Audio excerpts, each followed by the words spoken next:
Hello everyone, I'm back again with another exciting video of class 12th biology, second chapter, which is sexual reproduction in flowering plants. So let's begin with our video. So first topic in NCERT is given phases of life. Basically हमारे कुछ topics इस chapter में जो दिए गए हैं वो हमारे प्रीवियस चैप्टर से लिए गए हैं। सो हम उनको थोड़ा शॉर्ट में डिस्कस करेंगे, और जिन लोगों ने हमारा प्रीवियस वीडियो नहीं देखा है प्लीज़ वो हमारे चैनल को सब्सक्राइब करके प्रीवियस वीडियो देख सकते हैं। सो हमारा फर्स्ट टॉपिक है फेजेस ऑफ लाइफ, जिसमें हमारा 4 फेजेस डिफाइन किए गए हैं। पहला फेज़ होगा जुवेनाइल फेज़, जो कि हमारा बेसिकली 0 to 12 ईयर्स की एज ग्रुप को कहा जाता है। नेक्स्ट हमारा आता है रिप्रोडक्टिव फेज़, यानी कि 13 ईयर ऑनवर्ड हमारा रिप्रोडक्टिव फेज़ हो जाता है। और मेन क्वालिटी इस फेज़ की होती है कि कोई भी ऑर्गेनिज्म में इस फेज़ में रिप्रोडक्शन के लिए कैपेबल हो जाता है। थर्ड फेज़ हमारा होता है सेनेसेंट फेज़, जो कि लगभग हमारा 45 to 40 ईयर्स से स्टार्ट होता है। और इस पीरियड की हमारी सबसे अच्छी क्वालिटी होती है कि किसी भी ऑर्गेनिज्म की रिप्रोडक्शन की क्वालिटी ख़त्म हो जाती है, यानी कि जो उसकी कैपेबिलिटी ऑफ रिप्रोडक्शन होगा वो डिक्रीज़ हो जाएगी। लास्ट फेज़ हमारा डेथ आता है एज यूजुअल, जिसको कोई हम एज ग्रुप नहीं दे सकते हैं because it is uncertain. Next हमारा इसमें सेक्सुअल रिप्रोडक्शन इवेंट्स की बात की गई है। तो बेसिकली हमारे 3 इवेंट्स होते हैं। प्री फर्टिलाइजेशन इवेंट, जिसको हम कॉमन लैंग्वेज में गैमीट फॉर्मेशन बोल सकते हैं। फिर सेकेंड फेज़ हमारा होता है फर्टिलाइजेशन, जिसमें हम गैमीट फ्यूजन का इवेंट देखते हैं। और थर्ड हमारा फेज होता है पोस्ट फर्टिलाइजेशन, जिसमें कि गैमीट फ्यूजन के बाद ज़ाइगोट फॉर्मेशन और एम्ब्रायो यानी कि बेबी डेवलपमेंट का पूरा प्रोसेस होता है। नेक्स्ट टॉपिक है हमारा बेसिक प्लांट टाइप, यानी कि हमारे प्लांट किन 2 तरीके के होते हैं। बेसिकली 2 टाइप्स के होते हैं, यूनिसेक्सुअल और बाइसेक्सुअल। सो यूनिसेक्सुअल को हम हेटेरोथैलिक और डायसिशियस, ये दोनों लैंग्वेज में भी बोलते हैं। और हम यूनिसेक्सुअल का मतलब हुआ कि या तो मेल रिप्रोडक्टिव सिस्टम प्रेजेंट होगा या फिर फीमेल रिप्रोडक्टिव सिस्टम प्रेजेंट होगा। नेक्स्ट हमारा आता है बाइसेक्सुअल प्लांट टाइप्स, जिसमें कि हमारा दोनों male and female reproductive part present होता है। इसे हम होमोथैलिक और मोनोसेशियस भी कहते हैं। अब एक हमारा सब टॉपिक आता है इसमें कि अवेलेबिलिटी ऑफ फ्लावर्स, यानी कि हमारे प्लांट फ्लावर के बेसिस पे कितने टाइप के होते हैं। बेसिकली 4 टाइप्स डिफाइन किए गए हैं एनसीईआरटी में। पहला है एनुअल, यानी कि सारे फेजेस ऑफ लाइफ 1 ईयर में कवर हो जाएंगे उस प्लांट में। एग्जाम्पल हम रख सकते हैं यहाँ पे मैंगो का, एप्पल एक्सेट्रा। सेकेंड पार्ट हमारा आता है बाइनियल, यानी bi means 2, so 2 years required for all the phases of life. Third हम आता है पेरेनियल, यानी कि these are the continuously flower bearing plants, likewise banana example है इसका। लास्ट हमारा आता है अनयूजुअल फ्लावरिंग, यानी कि जिसमें बहुत ही रेयर फ्लावरिंग होती है। Example bamboo, and in last chapter I have told you 1 flower that is the Neelakurinji, strobilanthes kunthiana. So these are the examples. Next हमारा टॉपिक है pre fertilization event. Pre fertilization event यानी कि gamete formation वाले period को हम pre fertilisation बोलते हैं। सो gametes basically 2 types के होते हैं, होमोगैमीट यानी कि जो सेम टाइप के होंगे, और हेटेरोगैमीट्स। हेटेरोगैमीट्स मीन्स जो डिफरेंट टाइप के गैमीट्स। सो अगर हम एग्जाम्पल की बात करें तो होमोगैमीट्स में हमारे ह्यूमन गैमीट्स आ सकते हैं, और हेटेरोगैमीट्स का सबसे अच्छा एग्जाम्पल होगा gametes of turtle. Now next topic हमारा आता है fertilization event. So fertilization is basically called the syngamy, which is fusion of gamete, यानी कि गैमीट के फ्यूजन को हम लोग syngamy और fertilization बोलते हैं। अब एक बहुत इंपॉर्टेंट सब टॉपिक इसमें आता है जो कि है पैरेंथोजेनेसिस, यानी कि किसी भी इंडिविजुअल यानी कि न्यू इंडिविजुअल का डेवलपमेंट हो रहा है, बट उस प्रोसेस में फर्टिलाइजेशन नहीं हो रहा है। सो उस प्रोसेस को हम लोग पैरेंथोजेनेसिस कहेंगे। यानी कि हम पैरेंथोजेनेसिस का एक अच्छी सी डेफिनेशन देखें तो हो सकता है female gamete going under development to form a new individual without fertilization. यानी कि कोई भी फीमेल गैमेट है वो न्यू इंडिविजुअल को डेवलप कर रही है बट उसमें फर्टिलाइजेशन नहीं हो रहा है। सो एग्जाम्पल्स इसका हम ले सकते हैं Turkey bird, honey bee etcetera.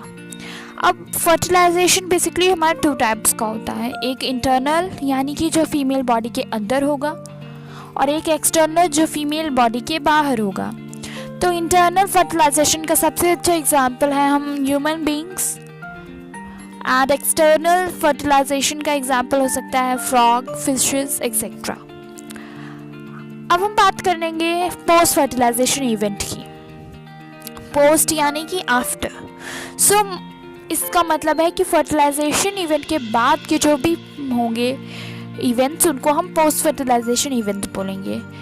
सो एक मेन इवेंट होता है जो कि होता है एम्ब्रायोजेनेसिस यानी कि development of embryo from zygote. So एक बहुत अच्छा क्वेश्चन अराइज होता है कि आखिर एम्ब्रायो का डेवलपमेंट हुआ कैसे, यानी कि जाइगोट से एम्ब्रायो का फॉर्मेशन हुआ कैसे। तो इसके लिए जो प्रोसेस रिस्पॉन्सिबल है वो होगा सेल डिवीजन। सो हम लोग ये जानते हैं कि जाइगोट हमारा सिंगल सेल होता है, तो उस सिंगल सेल में जब सेल डिवीजन हुआ तो उसमें मल्टीपल सेल्स का डेवलपमेंट हुआ और वही मल्टीपल सेल बन गई हमारा एम्ब्रायो, यानी कि जाइगोट हमारा एम्ब्रायो में ट्रांसफ़र हो गया। और एक टर्म आता है यहाँ पे सेल डिफरेंशिएशन, जो कि बहुत इंपॉर्टेंट टर्म है। यानी कि जब सेल डिवीजन हुआ और मल्टीपल सेल डेवलप हुई, एम्ब्रायो फॉर्म हुआ, सो जो मल्टीपल सेल डेवलप हुई वो कुछ ग्रुप में बट गई और जो पर्टिकुलर ग्रुप ऑफ सेल्स था वो पर्टिकुलर फंक्शन में इन्वॉल्व हो गया। यानी कि कुछ सेल हार्ट के फंक्शन करने लगी, कुछ सेल लीवर का फंक्शन परफॉर्म करने लगी। So this was actually what the cell differentiation is. अब हम कॉमन लैंग्वेज में बात करें प्लांट्स में, तो पोस्ट फर्टिलाइजेशन इवेंट बेसिकली 3 होते हैं। जाइगोट का एम्ब्रायो फॉर्मेशन होना, ओव्यूल का सीड में कन्वर्ट होना और ओवरी का फ्रूट में कन्वर्ट होना। Once again I repeat, zygote का जब सेल डिवीजन के बाद एम्ब्रायो बनना एक पोस्ट फर्टिलाइजेशन इवेंट है। ओव्यूल का सीड में कन्वर्ट हो जाना और ओवरी का फ्रूट में कन्वर्ट हो जाना भी एक पोस्ट फर्टिलाइजेशन इवेंट है। नाउ नेक्स्ट हम बात करेंगे फ्लावर की, एंजियोस्पर्म में फ्लावर की। बेसिकली फ्लावर हमारा प्लांट का रिप्रोडक्टिव सिस्टम होता है। सो फ्लावर हमारा मेनली 4 पार्ट से बनता है, 4 पार्ट्स होते हैं। पहला पार्ट हमारा होता है सेपल, जो कि फ्लावर के बेस में प्रेजेंट होता है और ग्रीन कलर का होता है। लीफी लाइक स्ट्रक्चर होता है जिसका फंक्शन होता है कि वो फ्लावर को बर्ड स्टेज में प्रोटेक्ट करता है। नेक्स्ट पार्ट हमारा आता है पेटल्स। बेसिकली पेटल्स भी हमारा लीफ लाइक स्ट्रक्चर होते हैं जो कि बहुत ही ब्राइट कलर्ड के होते हैं, और ब्राइट कलर के इसलिए होते हैं क्योंकि यही ब्राइट कलर इंसेक्ट्स या अदर पॉलिनेटिंग एजेंट्स को अपनी तरफ अट्रैक्ट करता है, जो कि हमारा पॉलिनेशन में हेल्प करता है। नेक्स्ट हमारा आता है कार्पल या फिर पिस्टल। कार्पल हमारा फीमेल रिप्रोडक्टिव पार्ट होता है जो बेसिकली 3 सब यूनिट से मिलकर बना होता है। फर्स्ट हमारा होता है स्टिग्मा। स्टिग्मा हमारे कार्पल का सबसे अपर पार्ट होता है और इसी पार्ट पे हमारा पोलन ग्रेन पॉलिनेशन के बाद आकर स्टिक होता है। नेक्स्ट हमारा सब पार्ट आता है स्टाइल, जो कि एक ट्यूब लाइक स्ट्रक्चर होता है और फंक्शन स्टाइल का होता है पोलन ग्रेन को एम्ब्रायो सैक तक पहुंचाना। और एक मेन फंक्शन और होता है कि ये कोई भी अगर बैड पोलन ग्रेन होता है, मतलब कैपेबल नहीं होता है एम्ब्रायो सैक तक पहुंचने के लिए, तो ये इसके लिए बैरियर का भी काम करता है। अब हमारा लास्ट सब पार्ट आता है कार्पल का ओवरी, यानी कि ओवरी हमारा मेन पार्ट है जिसके अंदर फीमेल गैमेट प्रेजेंट होते हैं। बट फीमेल गैमेट्स हमारे ओव्यूल्स के अंदर प्रेजेंट होते हैं जिनकी लोकेशन ओवरी के अंदर होती है। नेक्स्ट हमारा पार्ट आता है फ्लावर का stamen. Stamen is called the male reproductive part, यानी कि ये मेल रिप्रोडक्टिव पार्ट होता है और 2 सब पार्ट से मिलकर बना होता है। एंथर जो होता है हमारा वो सबसे अपर लोकेशन में प्रेजेंट होता है, यानी कि सबसे टॉप पार्ट होता है स्टैमेन का एंथर, जिसमें पोलन ग्रेन्स प्रेजेंट होते हैं। बट पोलन ग्रेन का प्रोडक्शन होता है पोलन सैक्स में, जो कि एंथर के अंदर प्रेजेंट होते हैं। नेक्स्ट सब पार्ट हमारा आता है filament. Filament narrow tube like structure होता है जो कि एंथर को सपोर्ट करता है और उसको अपवर्ड डायरेक्शन में अपलिफ्ट करके रखता है। और अपलिफ्ट करने का रीज़न ये होता है कि एंथर में पोलन ग्रेन्स प्रेजेंट होते हैं जो कि पोलिनेशन के लिए अपवर्ड होना उसका ज़रूरी है फॉर इजी पोलिनेशन। गाइस, मैंने इस टॉपिक पे एक वीडियो बनाया था प्रीवियसली एंड जिस पे मैं क्लास डिस्क्रिप्शन टाइटल से, सो मैं लिंक डिस्क्रिप्शन में मेंशन कर दूँगी। प्लीज़ आप लोग उस वीडियो को भी ज़रूर देखिएगा, उसमें मैंने और डिटेल में पूरा डिस्क्रिप्शन दिया है फ्लावर का, so please check out. So guys, अब हम लोग structure of anther and sporangium देखेंगे। बेसिकली हम लोग एनसीईआरटी के हर एक टाइटल को सेम उसी तरीके से कवर कर रहे हैं। सो अब हमारा आता है स्ट्रक्चर ऑफ एंथर। तो किसी भी एंजियोस्पर्मिक फ्लावर का जो एंथर है वो बाइलोब फॉर्म में होता है, जिसमें उसके हर एक लोब में 2 टैगा प्रेजेंट होते हैं और एक लॉन्गिट्यूडनल ग्रोव होता है जो लेंथ वाइज रन करता है और ईच टेका को वो सेपरेट करता है एंथर में।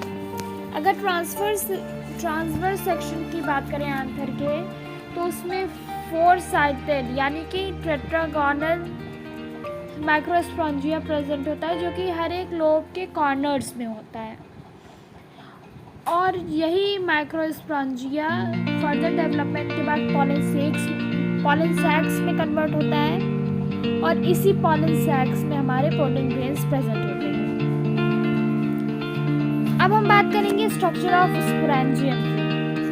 तो ट्रांसवर्स सेक्शन में देखें तो ये सर्कुलर फॉर्म में दिखाई देता है और ये 4 वॉल से कवर होता है। पहली वॉल हमारी होती है एपिडर्मिस, दूसरी होती है एंडोथेशियम, थर्ड होती है middle layer and last one is टेप्टम। अब जो आउटर 3 लेयर्स होती हैं यानी कि epidermis, endothecium and middle layer, इनका फंक्शन होता है कि ये प्रोटेक्शन प्रोवाइड करती है एंथर को जब वो पोलन ग्रेन्स को रीच करते हैं।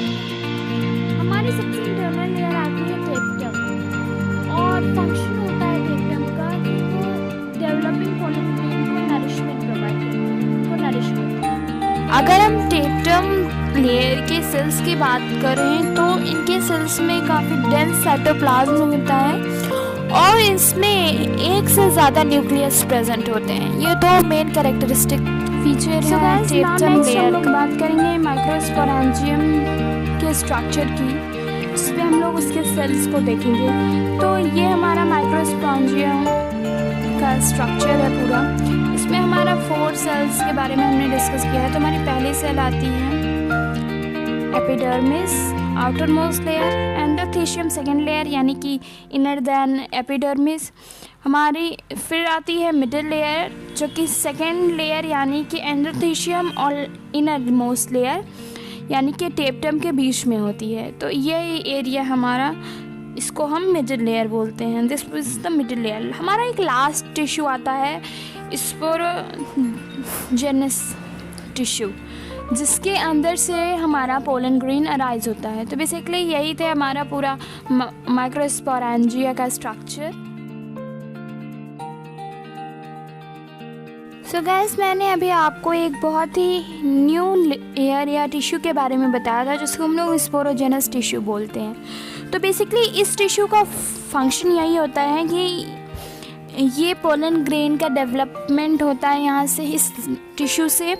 और इस टिश्यू के अंदर माइक्रोस्पोर मदर सेल प्रेजेंट होती है, जिससे कि हमारा माइक्रोस्पोर्स का डेवलपमेंट होता है, फिर उनका पोलन सैक्स में कन्वर्जन होता है एंड देन पोलन ग्रेन्स बनते हैं।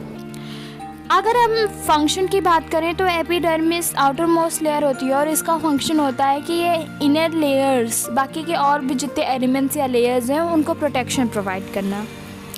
हम इनर मोस्ट लेयर के फंक्शन की बात करें यानी कि टेप्टम लेयर के फंक्शन की बात करें तो ये डेवलपिंग पोलन ग्रेन को नरिशमेंट प्रोवाइड करता है। बहुत ही अच्छा टर्म इस टॉपिक पे आता है जिसको हम माइक्रोस्पोरोजेनेसिस कहते हैं। जैसे कि मैंने आप लोगों को पहले ही बताया कि जेनेसिस का मतलब होता है डेवलपमेंट। तो बेसिकली हमारा माइक्रोस्पोरोजेनेसिस होता है कि मदर सेल से माइक्रोस्पोर का फॉर्मेशन होना थ्रू मियोसिस। सो अगर हम सीक्वेंस वाइज बात करें तो सबसे पहले हमारा स्पोरोजेनस टिश्यू होता है जिसके अंदर मदर माइक्रोस्पोरिक सेल होती है। फिर उस मदर सेल में हमारा मियोसिस का प्रोसेस यानी कि सेल होता है। सो मियोसिस होने की वजह से हमारा 4 न्यू माइक्रोस्पोरिक सेल्स फॉर्म होती हैं और ऐसा इसलिए होता है क्योंकि मियोसिस में 1 मदर सेल से 4 डॉटर सेल्स बनती हैं। So guys it was for all today, thank you for watching. And one thing, मैंने आप लोगों के लिए फ्लावर डिस्क्रिप्शन का लिंक मेंशन किया है डिस्क्रिप्शन में, तो so please check out. Thank you so much guys for watching the video.